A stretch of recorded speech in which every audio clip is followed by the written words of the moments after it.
கிறிஸ்துவுக்குள் அன்பானவர்களே, ஆண்டவராகிய இயேசு கிறிஸ்துவின் திருப்பெயராலே உங்களை அன்போடு வாழ்த்தி வரவேற்கின்றோம். ஆண்டவருடைய இரக்கமும் பேரருளும் உங்கள் ஒவ்வொருவரோடும் கூட இருப்பதாக. நாம் லூக்கா எழுதிய நற்செய்தி நூலில் மட்டுமே இருக்கக்கூடிய இரண்டாவது உவமையை இன்றைய நாளிலே நாம் தியானிக்க போகின்றோம். எண்ணிக்கையின்படி 13வது உவமை. இந்த உவமை நாம் வாசிக்க கேட்ட வேத பகுதி லூக்கா 10ஆம் அதிகாரம் 25ஆம் வசனம் முதல் 37வது வசனம் வரை சொல்லப்பட்டிருக்கிற சம்பவங்களிலே இடைப்பட்ட உவமையாக நமக்கு காணப்படுகிறது.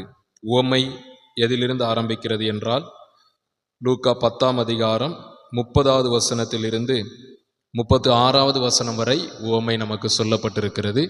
ஆனால் முழு சம்பவத்தையும் நாம் படித்தால்தான் அதை தெளிவாய் புரிந்து கொள்ள முடியும்.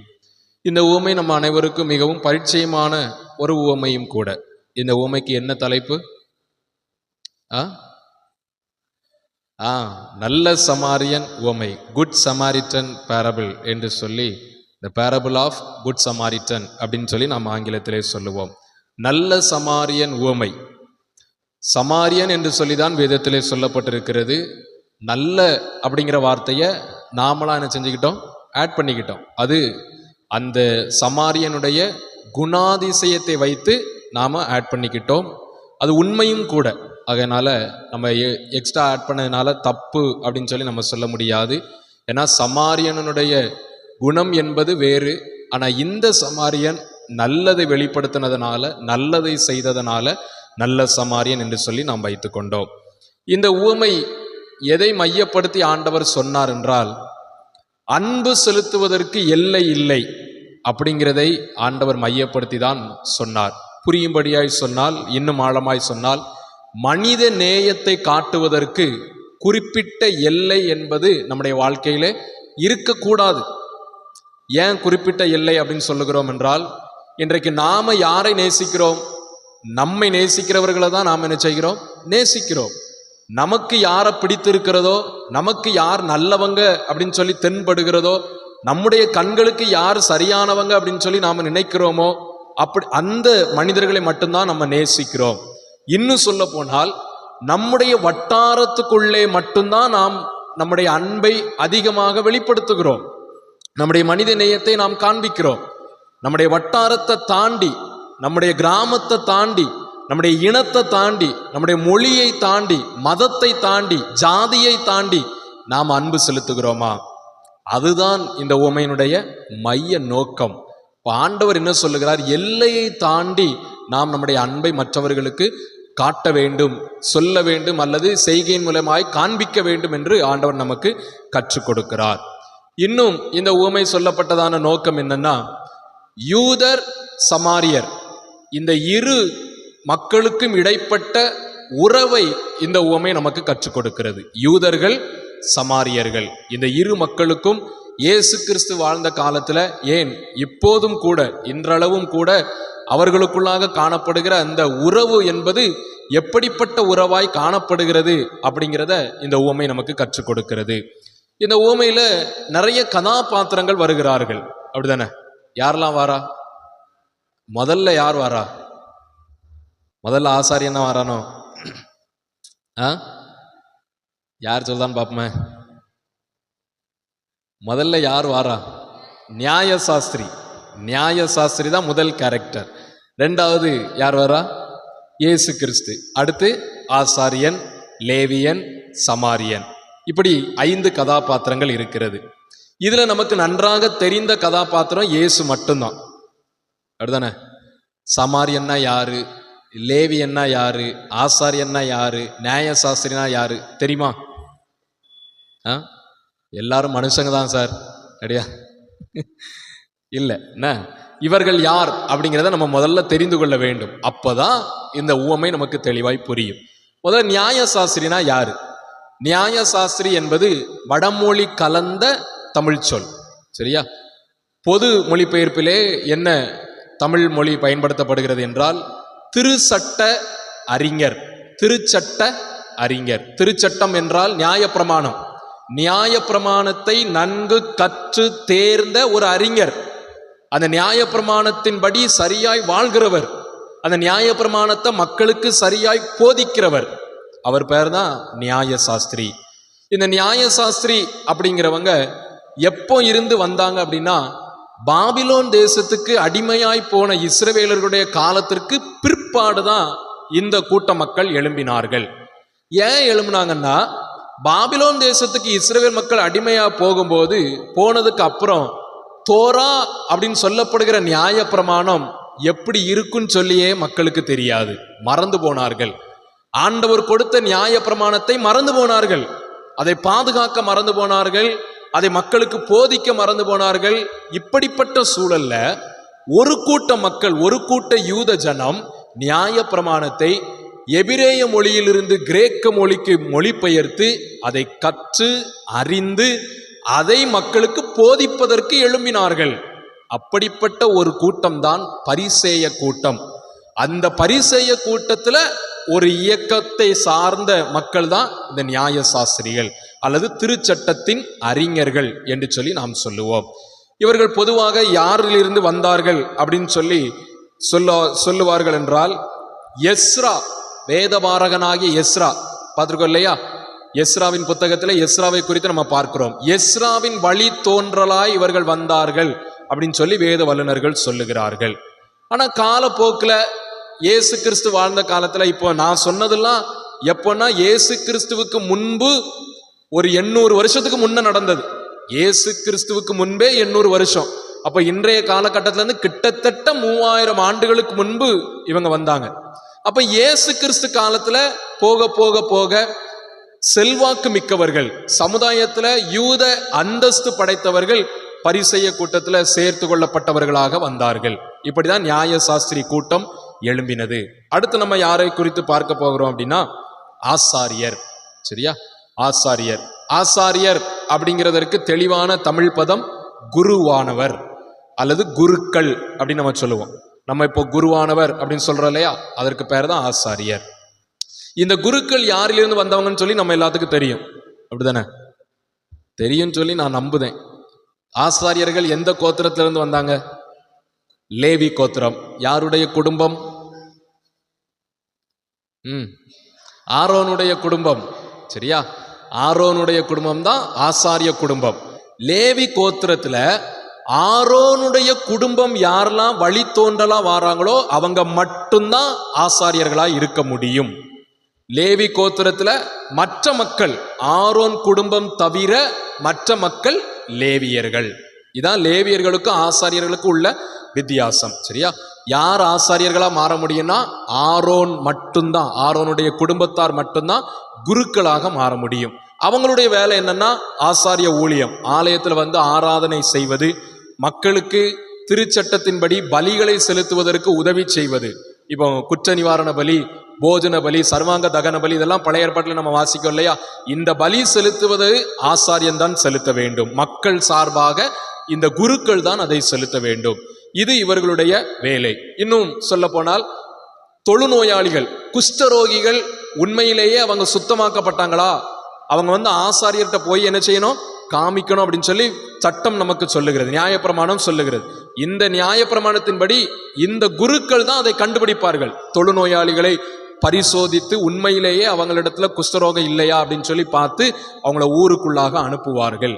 இதுதான் இவர்களுடைய தலையாய வேலை. சரிதானா? இது ஆசாரியர். லேவியர்கள் என்பவர்கள் நான் ஏற்கனவே சொன்னது போல லேவி கோத்திரம் தான், ஆனா ஆரோன் குடும்பம் தவிர மற்ற குடும்பத்தார். சரிதானா? மற்ற குடும்பத்தார் இவங்க தான் லேவியர்கள். இந்த லேவியர்களுடைய வேலை என்னன்னா ஆலயத்தை பராமரிப்பது, ஆலயத்தில் இருக்கிற பராமரிக்கின்ற வேலையை செய்வது, பெருக்குவது, பெஞ்சி டெஸ்க் எல்லாத்தையும் துடைப்பது, ஆலயத்தை சுத்தமாக வைத்திருப்பது, ஆசாரியர்களுக்கு உதவியாக இருப்பது, அதுதான் லேவியர்களுடைய வேலை.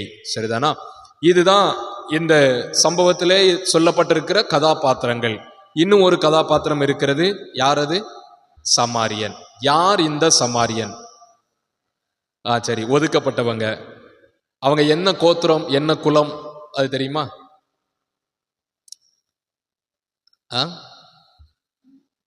சமாரியர்களும் யூத கோத்திரம் தான். சாரி, இஸ்ரவேல் மக்கள் தான். சரியா? யூத கோத்திரம் அல்ல, இஸ்ரவேல் மக்கள். அவங்களும் யூதர்களை போல தேவனால் பிரித்தெடுக்கப்பட்ட ஜனம். இவங்க எப்போ இப்படி ரெண்டு பாகமா பிரிஞ்சாங்கன்னா சாலமோன் ராஜாவுக்கு அப்புறம் ரெண்டு ராஜ்யமாக பிரிந்தது. அப்படிதானே? வடபகுதி அது இஸ்ரவேல் என்றும் தென்பகுதி யூதா என்றும் அழைக்கப்பட்டது.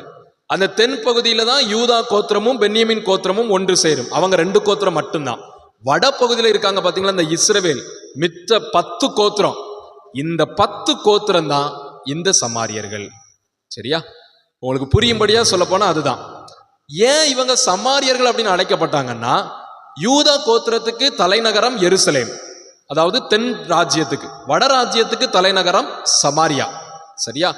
சமாரிய தேசம் யூதா ஜனங்கள் அடிமைத்தனத்துக்கு முன்பதாகவே அசீரியர்களால் அது கவிழ்க்கப்பட்டது. அதாவது இஸ்ரவேலின் 10 கோத்திரம் வடராஜ்யம் அசீரிய சாம்ராஜ்யத்தினால அது அடிமைக்கு உட்படுத்தப்பட்டது. இந்த அடிமை வாழ்வுக்கு பிற்பாடு இந்த சமாரியா தேசத்துல அந்த இஸ்ரவேல் மக்களிடத்துல ஒரு கூட்ட மக்கள் மீதி இருந்தாங்க. அதாவது ஏழைகள், பெண்கள், இவங்களெல்லாம் போர்ல என்ன செய்ய மாட்டாங்கன்னா கொல்ல மாட்டாங்க. போரின் நியதி அது. அப்ப அவங்க என்ன செஞ்சுட்டாங்கன்னா, நியாயப்பிரமாணம் போதித்த சட்டத்தை மீறி அசீரியர்களோடு சம்பந்தம் கலந்து விட்டார்கள்.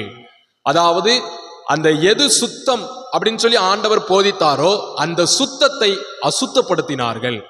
ஆகவேதான் யூத கோத்திரத்தில் இருக்கிற ஜனங்கள் இவர்களை சமாரியர்கள், இவங்க அந்நிய மக்களோடு ஒன்று சேர்ந்து விட்டார்கள், சம்பந்தம் கலந்து கொண்டாங்க. பெண் கொண்டு பெண் கொடுத்து விட்டார்கள், பெண் எடுத்து விட்டார்கள். அப்ப இவங்க அசுத்தமாக்கப்பட்டவர்கள், இவங்க தீட்டுப்பட்டவங்க, இவங்க புறக்கணிக்கப்பட்டவங்க அப்படின்னு சொல்லி ஒதுக்கி வைத்தார்கள்.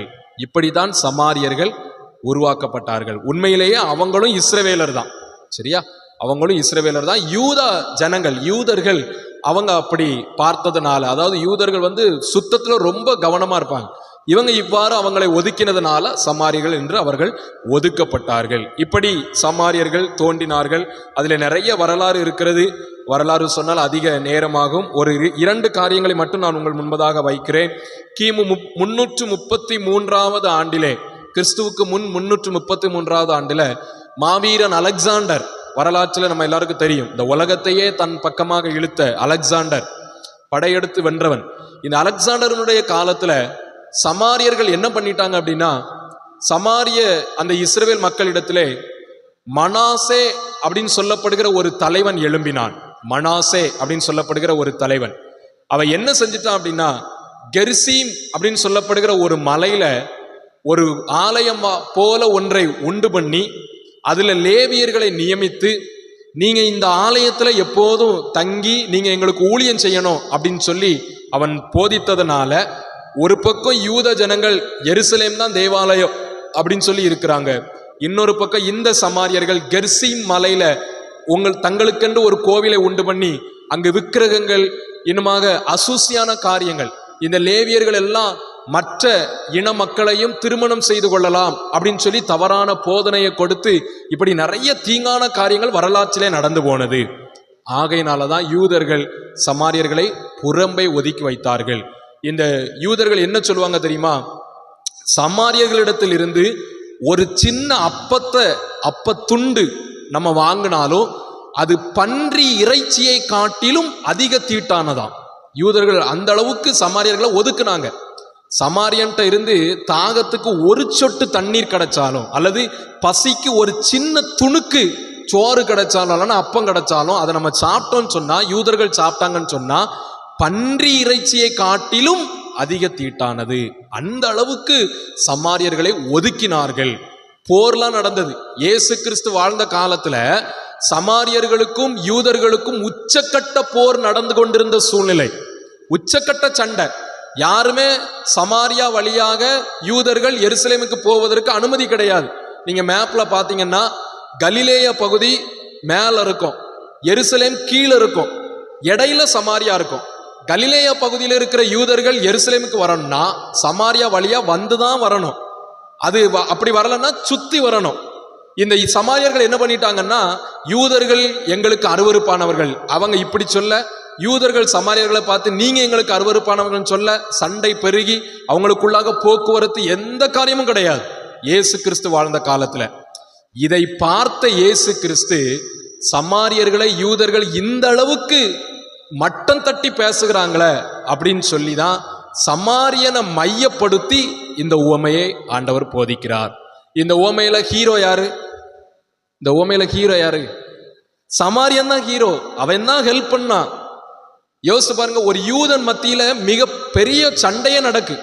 அவங்க மத்தியில இயேசு சொல்றாரு, சமாரியனை போல நீ உதவி பண்ணு மற்றவனுக்கு அப்படின்னு சொல்லி நியாயசாஸ்திரிக்கு கற்றுக் கொடுக்கிறார்.